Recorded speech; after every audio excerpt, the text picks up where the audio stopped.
All right. Okay, so one more time. What is the idea of this video? All right. We're going to take a look at some magic cards and their salt score and talk about if we agree or disagree. Maybe we think they're rated too high or too low, and maybe we'll add some cards to the list that we don't see on here. I got you. Do you And maybe we could also talk a little bit about some the game changers. I mean, that's kind of in the same vein. I bring that up because just now I'm seeing Tegrid at rank 4, which is a game changer, and I totally get its salt score, and I agree, but I think that it's only on the game changers list because of the salt score, which I disagree with. Like, a card being salty doesn't make it like it should be a game changer, but you know, I guess that's what we're here to talk about. Yeah. I would say so. Yeah, Tegrid. That's a discard legend. I will say I do not play with that card too often. Um, I think honestly, which I get. yeah. This I honestly think that this is such a dumb thing to get angry about, especially when it's like it is not the card itself that is doing the thing that people dislike. Like what the card is doing is Yeah. encouraging that play style more than anything, and it's like what I you're mean, people run it though, so like it represents that deck, right? You're like, oh, fucking, Johnny has a Turgid deck, doesn't he? yeah.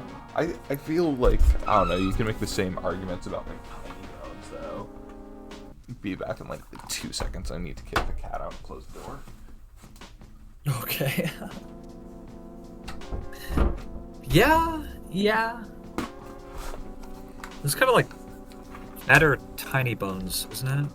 Yeah, I think that's the thing is it's like this need this I It's honestly also been around a lot longer, so yeah you probably see it a lot more, you I, know. I feel like if anything like one of the tiny bones is even more frustrating to play against because it's more dominating than this in a 1v1 because that is a discard engine on its own in the command zone that like demands removal or else you get like put into a situation where you're like I don't know 3 cards I down guess. pretty quickly.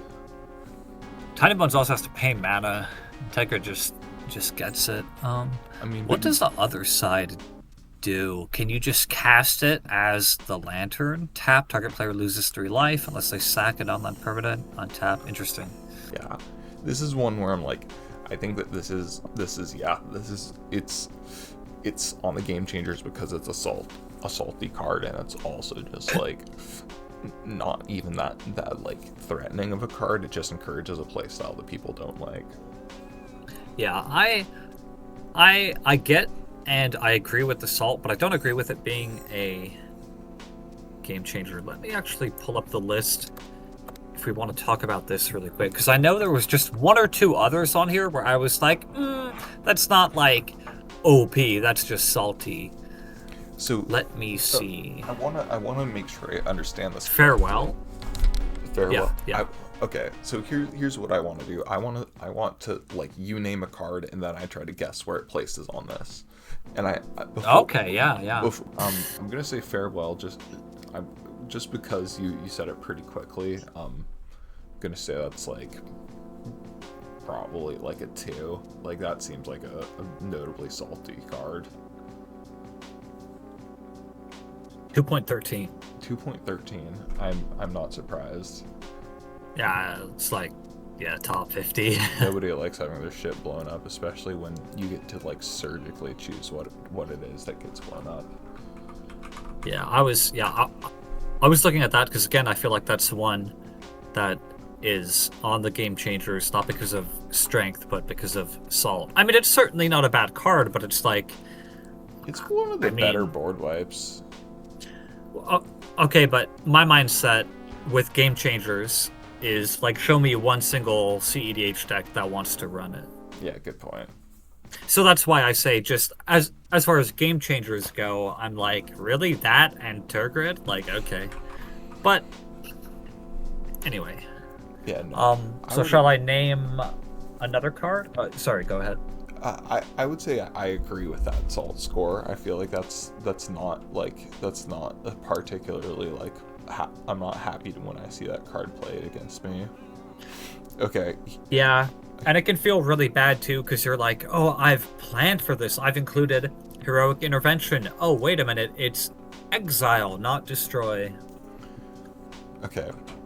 Here's one that I ooh ooh ooh. Approach of the Second Sun.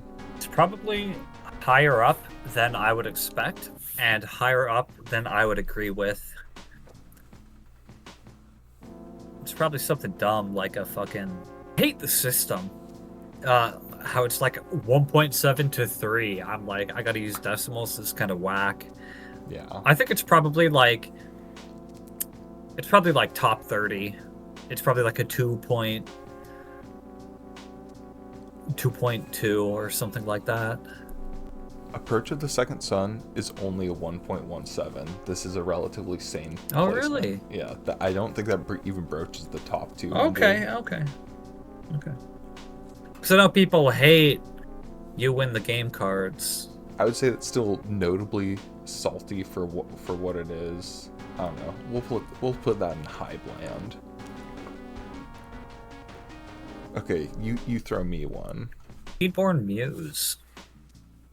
Okay, Seedborn Muse. I think people fucking hate that card. I think people do not like playing against that card. Shall I say? No.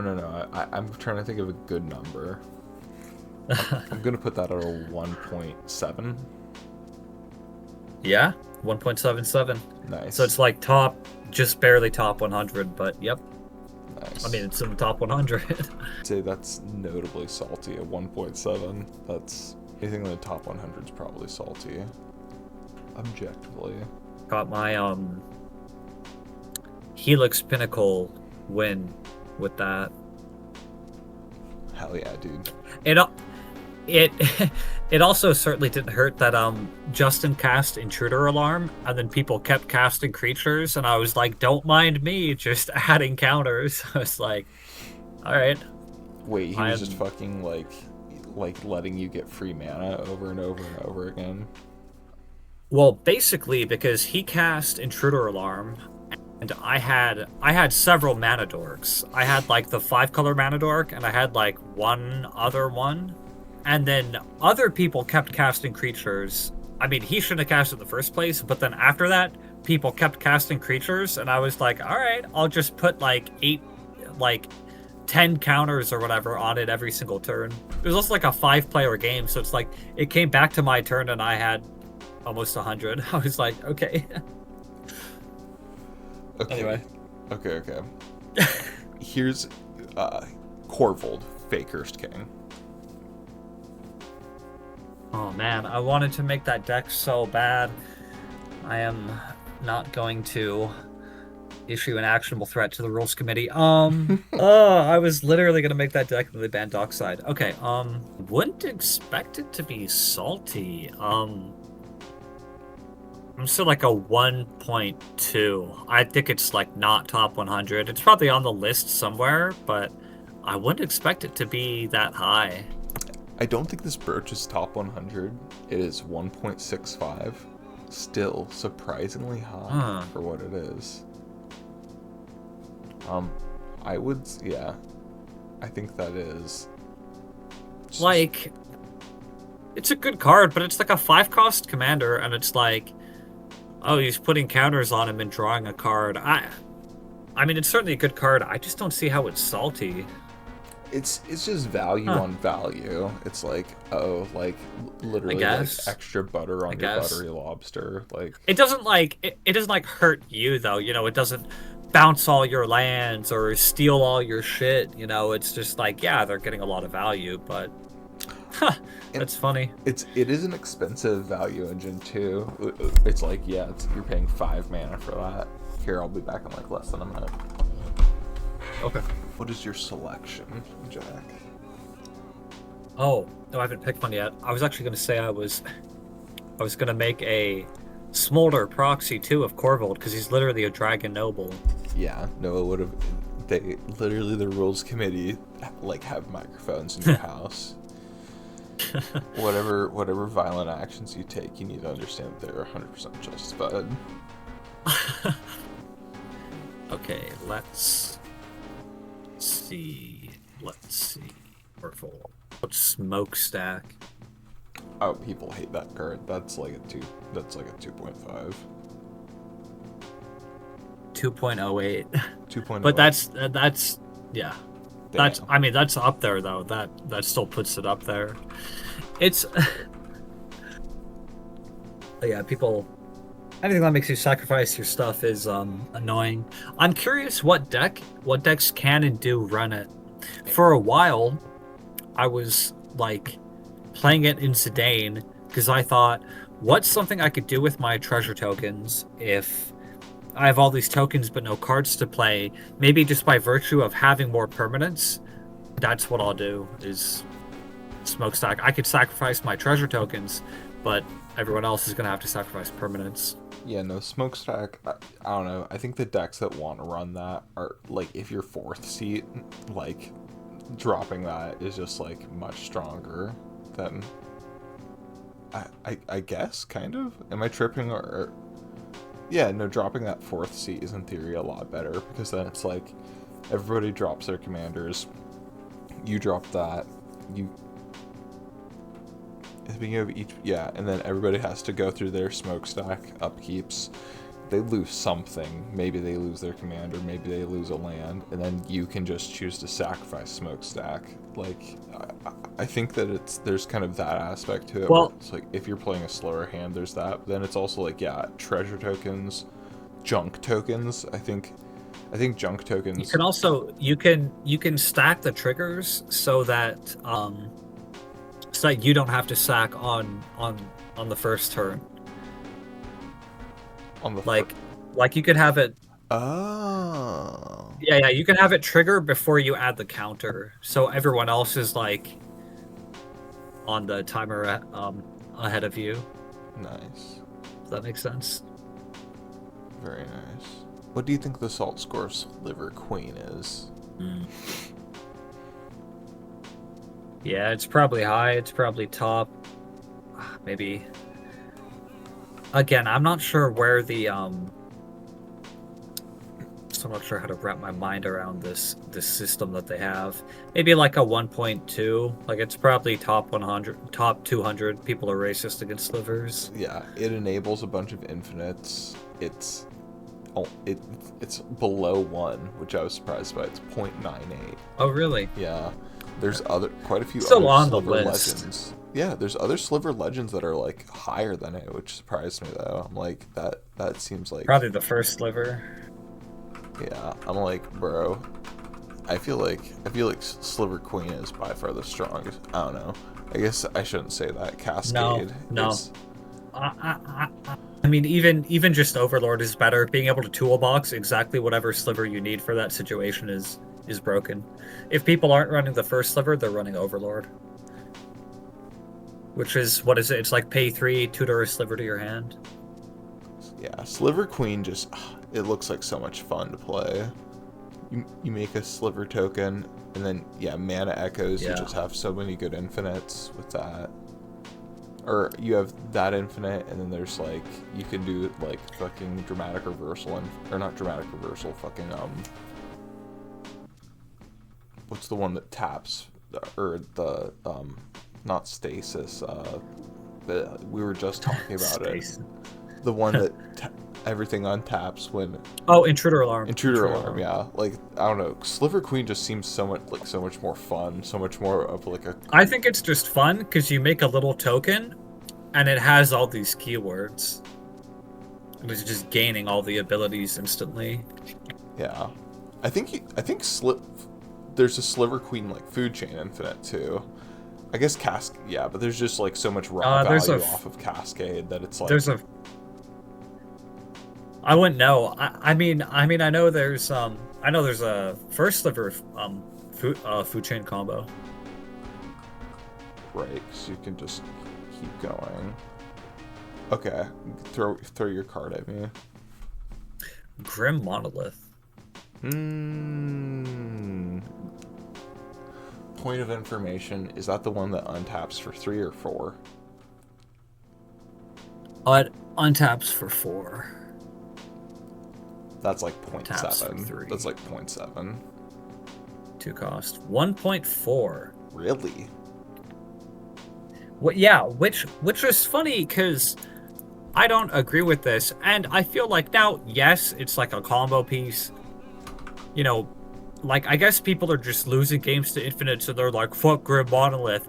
But like, if I lose, I'm not like, and let's say I'm salty. I'm not salty at Grim Monolith. If anything, I'm salty at Kinnan or Zerda or the card that actually made it OP. You know what I mean? Like, I guess people just hate Mana Ramp too, because here right next to it is like Ancient Tomb. They're like, well, fuck your ramp, I guess.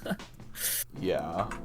I don't know. Monolith is also just like, if you're gonna be, I guess I don't know where the other one is, but it's like Basalt Monolith is just like the stronger one.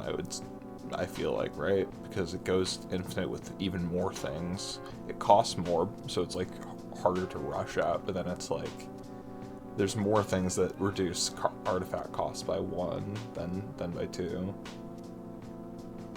Yeah. Yeah. Yeah, that is. I think that would be just after Seedborn Muse, but just before Corvold in that case. Okay. Yeah, as we've discovered, people are racist against slivers. You probably saw that one, because it's right next to Seedborn. Wait, it's spelled with an A, isn't it? Where do you think our boy Gary is? Gary? Yeah, Gary. What are you referring to? Oh, Grey Merchant. Okay. Sorry. Oh gosh. Probably up there. Like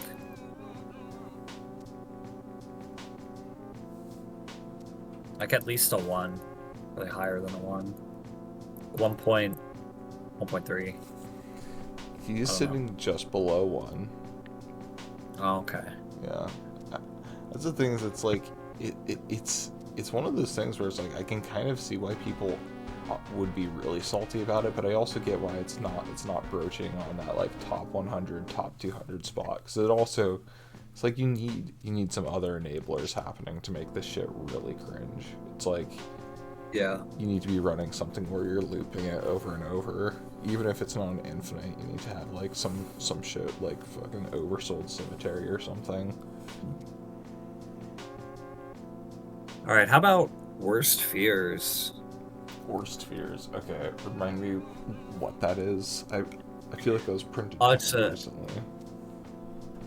No, it's an old card. Like I had this one like when I started Magic. So, I mean, relatively old. For me, it's quite old. For black and 7, it's a sorcery. You control target player during that player's next turn. Exile Worst Fears. It's a 7 cost. 8 cost. 8 cost. For black plus 7. Yeah. Sorcery. I'm gonna say that's like a solid like 2. It's a 1.2 or 1.27.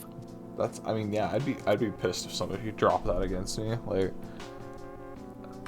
I imagine fucking Mindslaver is probably right around there on the fucking fucking table. It's like, I get why people are salty about the effect. It's just the funny thing to me is like, who plays this card? Like, I've never seen anyone but me run that card, and it's like it's an 8 cost sorcery, but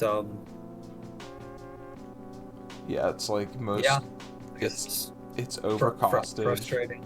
Or I guess, and you said it's 1.2, so that'd be like, yeah, just below. I don't know, yeah, because it's like the going rate for that would be like 7 mana already with fucking Mindslaver, if I'm not mistaken. But then also like Mindslaver, you can recur it. This you can't.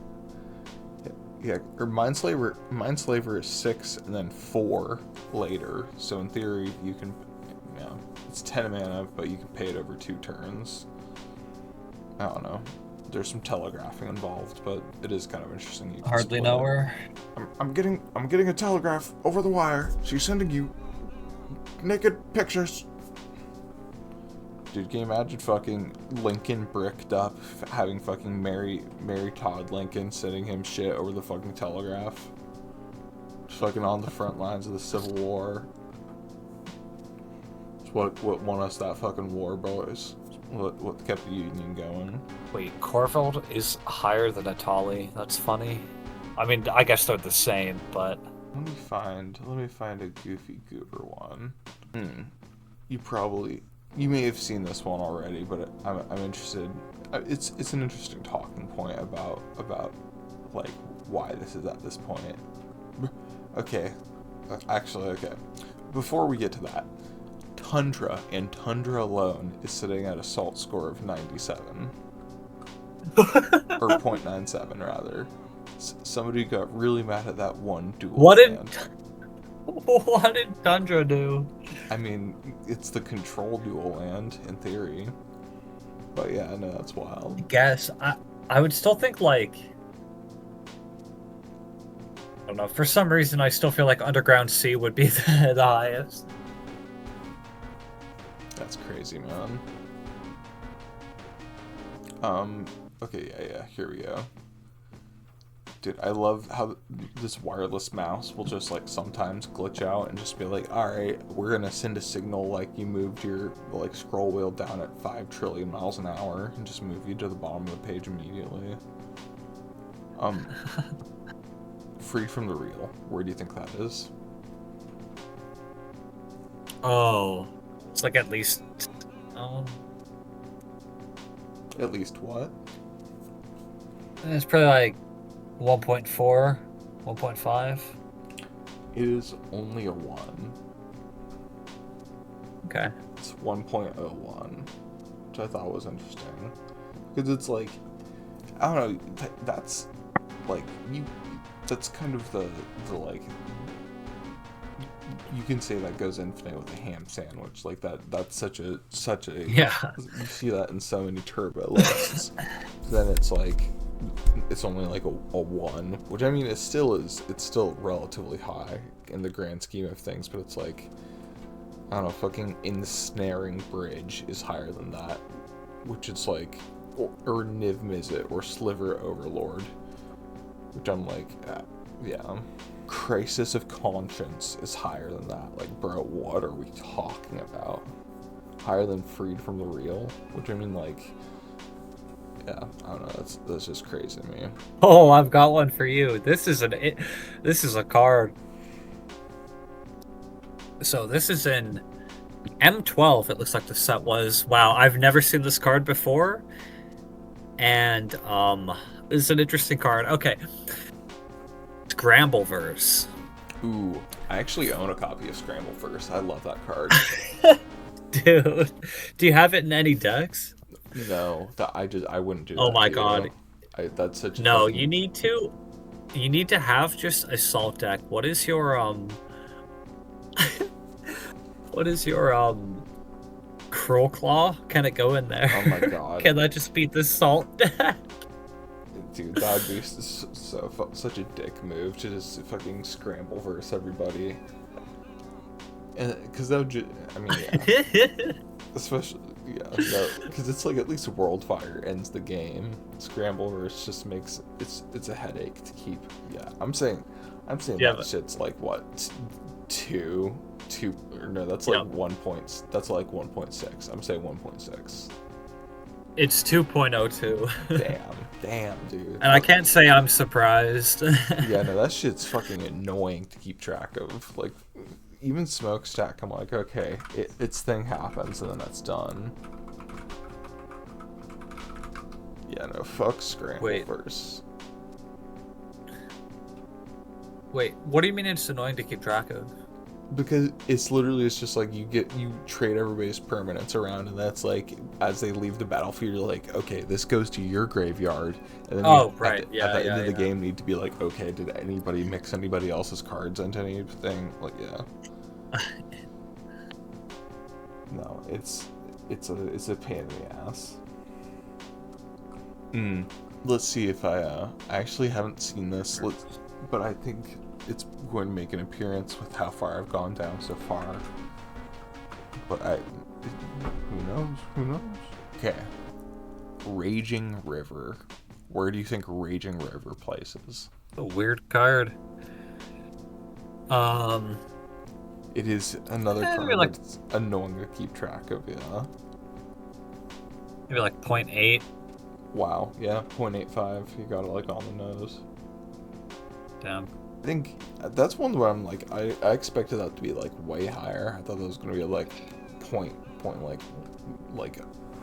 8 or like point oh like 02 yeah, point like 108 or something, or 0.12. It's like it makes you divide combat up into different like halves of the space Bellerin. Also, I'm like expecting to see that. Huh. Yeah, not super salty, but it's kind of annoying. Or I guess annoyance can create salt. I don't know. I'm again surprised. I don't know if I mentioned this before we started recording, but I think Newmont has a decent spot. Newmont the Devastator. He's like 1.4. Right. But it's just funny because like there are cards that like I'm surprised are above him. It's like you've got a commander that blows up your lands, but what's more salty than that? Oh, Deadly Rollick, Pact of Negation, Soul Ring, Dothy Voidwalker. It's like I'd rather, I don't know, just Soul Ring being higher than it. I found funny. Yeah. I don't know. Because you've got like Chrome Mox on here, like grr, damn you and your mana, and your Sarah's Sanctum right next to it. I'd be more pissed about Sarah Sanctum than a Chrome Mox, just because I know if you're running that shit, it's probably gonna be ass to play against. If you're actually trying to take advantage of a fucking Sarah Sanctum, it's like, oh fuck, this motherfucker's gonna be dropping like Moat turn 3, and he's gonna be fucking like making a tall ass enchantment creature, just like murdering me, like really playing off it. There's Weirding. Also, right between Newmont and Grim Monolith, it's got a 1.4. Now that I get. The one time I actually ran into this card, it was actually kind of fun. It made it in an interesting game. Zer's Weirding. Yeah. I think so. That'd be, you said that was around like 1.4. Yep. What the fuck? Which I get. I'd say I agree with, but the one time I did happen to run into it, it was it ended up being a fun game. What the fuck? Okay, that'd be so unbelievably unpleasant to play against, or like in a game with that. Dude, imagine, you're trying to execute any sort of mildly known combo, and it's just like, oh, yeah, no, you can't have that. The only thing you might be able to get is like something to draw, like a draw in. No, it doesn't even matter if you get a draw engine, because then they're just gonna fucking deny you those draws. It's fucking cringe. Yeah. Zer's Weirding, I think, deserves that spot, yeah, for sure. It's your ball. Throw me another one. We're at 1, 2, 3, 4, 5, 6, 7, 8, 9, 10, 11, 12. Let's round it out to 15. Okay, I don't even know what this card does yet, but Ambassador, Blorpity Blorp Boop. Okay, fuck you. That's not a real card. It is. That's just some fucking Rick and Morty bullshit. You're dicking with me. Blorpity Blorp Bloop.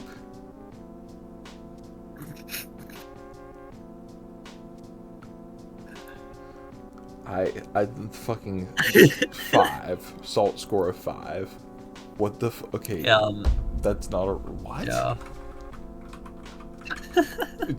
What the fuck? That's a real card?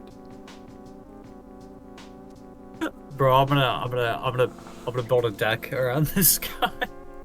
Okay, Ambassador Blorpity Blorp Bloop enters the battlefield. You get 3.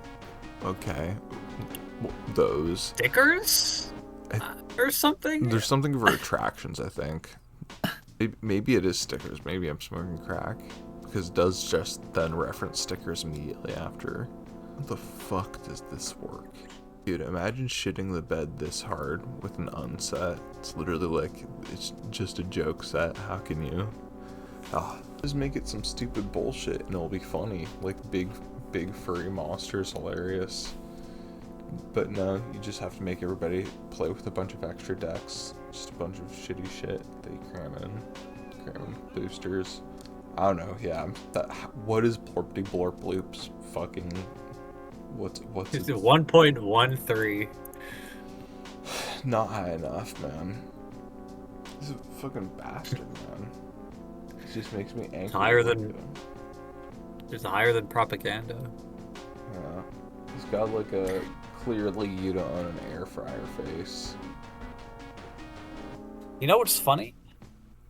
Maybe it's just because it's more common, and it is technically better, but silence is way higher than Orum's Chant, even though a lot of the time it's like the same card. Orum's Chant. Right? I'm just gonna silence the one person that can stop me. Orum's Chant is the silence one target player, but it also has the kicker for an additional white, and if it's kicked, creatures can't attack this turn. I would say that it, and the very, I don't know, it can feel similar in like normal EDH, but I feel like in like high level play, the difference between Orum's Chant and silence is like substantial enough to like create a substantial rift. Like, is it though? I'm saying the opposite. I'm saying the salt score is based more on like the wider casual overall. I guess, yeah. EDH, because a lot of the times there's going to be one person that can stop you, or a lot of the time you can just gamble on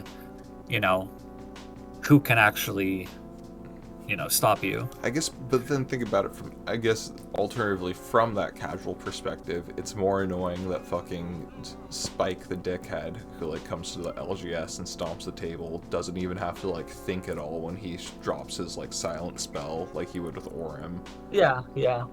Like you don't even have to, like, if you are like using it to protect your game state, it's like you don't even need to think about like which of these three players can stop me. I don't know. I definitely get why there's a substantial difference, but I do agree that functionally a lot of the time, especially if people aren't running like, if you know that people aren't running like zero cost counter spells.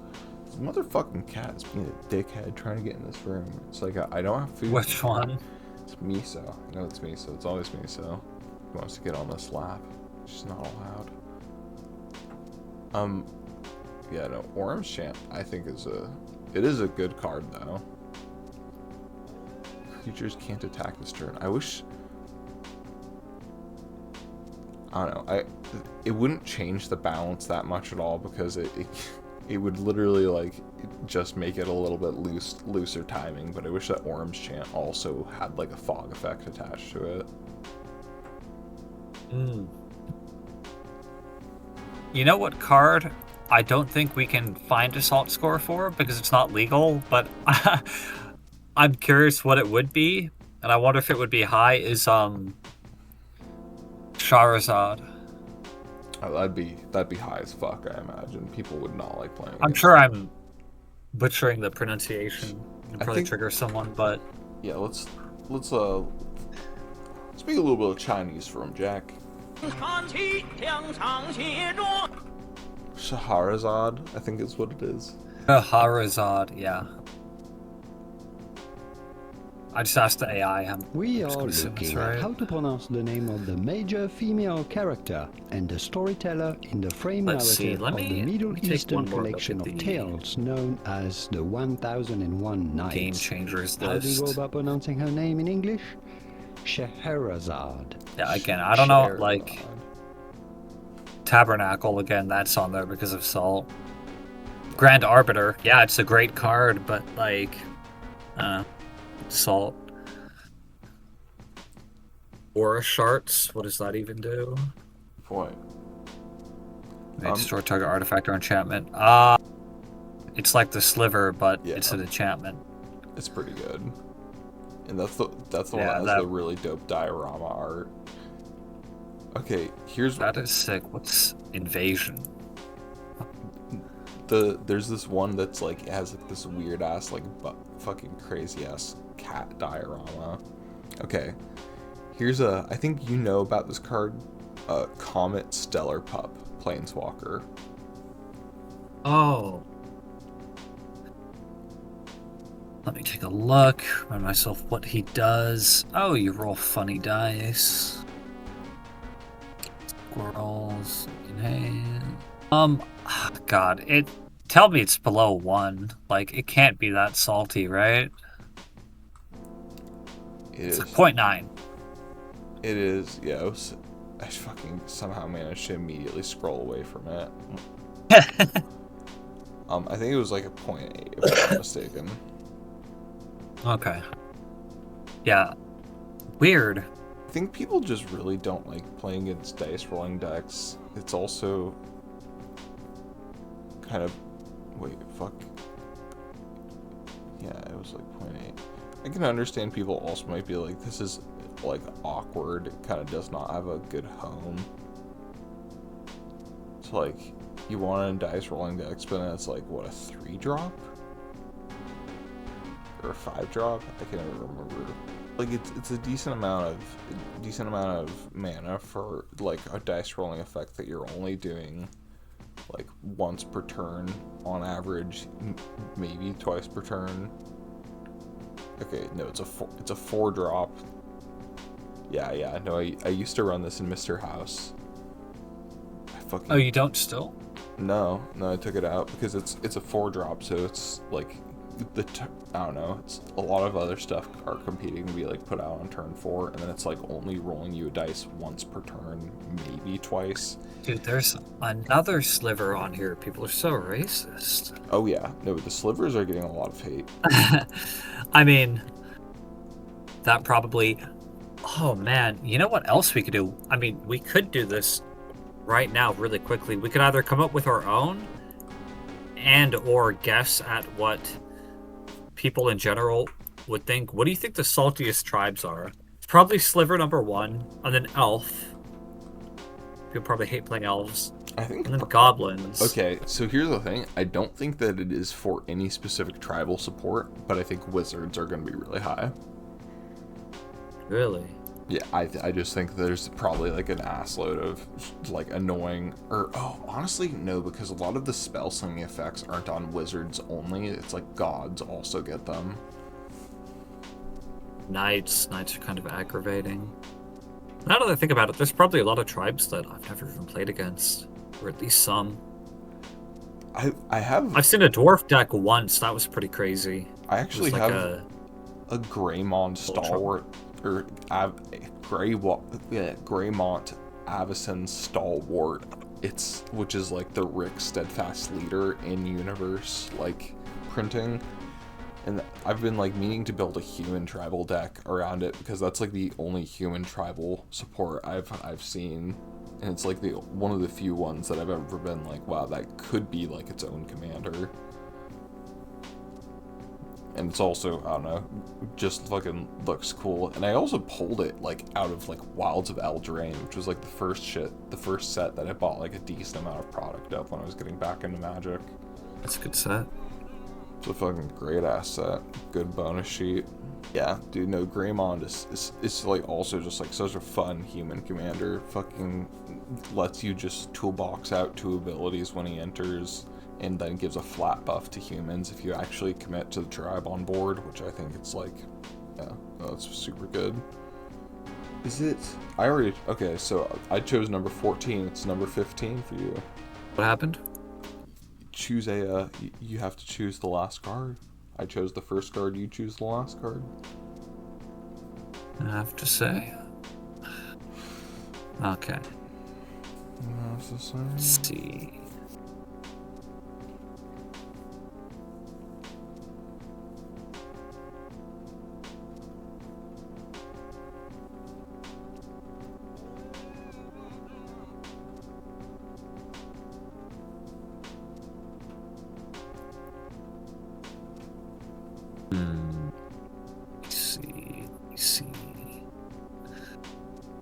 Tiny Bones. Trinket Thief. So That's actually a good way to wrap it back around. I think Tiny Bones is like actually quite aggravating because he's one of those cards that kind of completely invalidates EDH as a 1v1 format. Just 1v1? Yeah, because EDH, obviously it's not a good 1v1 format. There's a lot of reasons why it's not, but that's one of the reasons. That's a great example why it's not. It's because discard is way too strong. Like, if you were to actually play EDH as a 1v1 format, it'd be like so ridiculously aggressive. Yeah. And it's like Brawl kind of gives you like a little taste of that, and even then Brawl doesn't have like all the shit that like would be legal in like actual Commander. But I think this, whatever this score is, it deserves to be higher because I think that it is actually like a lot more annoying than people probably give it credit for. I'm gonna say like probably like 1.1 though. Spot on. Yeah. Wow. 1.1. 1.10. Wow. Bang on. Yeah. Wow. And yeah, I agree with your assessment. I wouldn't mind if it's a little bit higher. You know, again, I don't think it's a game changer, but it is certainly it is salty, having played against Morgan's Tiny Bones deck a couple times. And the funny thing is like he doesn't actually win a lot of games with Tiny Bones, but it is aggravating to play against from sometimes. Yeah, I think that's the thing is it's like discard is that's the other thing, and it's just like even when discard is not like strong enough to warp a format around being like it's too, it like wins too much, like it's just annoying to play against. Like when you're playing 4-man EDH, like the issue of discard isn't an issue because there's two other players for them there's two additional players for them to target instead of just the one opponent. But then it also, like, it still rears its head where it's like, oh, this is still annoying because this person has access to all these amazing discard tools, even if they can't close the game out. Having your own spells cast against you. Wow, I'm talking some big shit for, like, having one of my favorite commanders directly next to Tiny Bones. We'll just throw this in as a fucking honorable mention because it's right. Oh yeah, I saw that. Tifa Lockhart is also 1.1. Yeah. What the fuck? I think Tifa Lockhart, that's good, honest magic, if you ask me. Fucking making a fucking autistic pile of lands, like getting a bunch of triggers off, and then if you throw one, like, fucking... I think all commander damage commanders should be on this salt score list. Like, I would put Tifa Lockhart and any sort of, like, Voltron commander damage one-shot above Lotus Petal. Like, you can have a Lotus Petal. I don't give a shit about that. Okay, here's the thing. I think that's the thing. Commander damage is inarguably in the spirit of the format. You can't get mad about commander damage when it's literally baked into the format. I mean, I think I can make an objective argument for it, for it being salty. Okay, let's go to the top. A subjective argument for it being salty. I don't think so. Let's go up to the top. Let's look at what number 10 is. Thassa's Oracle. Let's see. Would I rather have you cast Thassa's Oracle and win the game, and all of us shuffle up and go next, or would I rather get one-tapped and sit there and watch 3 people play and not be able to play? So I'd rather you cast Thassa's Oracle. I think if I could be so real. Well, I disagree, one, because the other thing is, if you are getting destroyed by a Voltron commander, something's going wrong at the table where people aren't shuffling up enough. Like even two destruction spells should be enough. People running a braid, like shit. That's the thing is, it's like if people are running like a little bit of artifact and or creature destruction, like the game plan falls apart so fast. The other thing I think is that they're closing the gap so much on like Voltron being like an autistically like asymmetrical game plan where it's like you get 1, maybe 2 people out, and then you get your commander removed on cooldown over and over and over again. by like printing shit like super state where it's like it's dealing damage to everyone. But I do agree that it's like it is frustrating when you're playing against like when you're playing against Voltron, and then it can like get the knockout on one or two people and then not everyone else. I don't know. I think I think there's a reason Thassa's Oracle is much higher than these sorts of commanders. Well, that's just an example to illustrate my point that I can't really think of what's more salty than quite literally not being in the game. I would rather still be technically in the game and being CC'd and fucked over by your winter orbs and your stacks effects. I would rather be getting like, I don't know, stacked out, but at least still in the game, still having a reason to sit there and participate in the game. I don't think rather Christ than on the cross one tap half to sit there for an hour while people fucking slow play. I don't think Christ on the cross suffered half as much as somebody getting asked about like Ristic or like Smothering Tithe triggers while they're in like a winter orb block. Like I think that is like the worst torture that you can be in when somebody is like, it's like the game state is literally like being asked about triggers that it's like you have the mana to maybe pay, but I don't know. I do think there's a reason that those are. I think commander damage is over demonized. I think commander damage is fun. I think it's the sort of thing where it's something that it's like, especially if you're expecting to see it at the table, it's something that, I don't know. I know we disagree on this, but I find Voltron fun. I like making a big ass creature. It feels Timmy-ish. It scratches that itch for me. And then it's also like you can make some really interesting plays with it. I think Voltron is okay. I think there's a difference between like taking someone out because you think you can win, but it's like, in fact, I think okay, you know, let's say you have like an actual Voltron, right?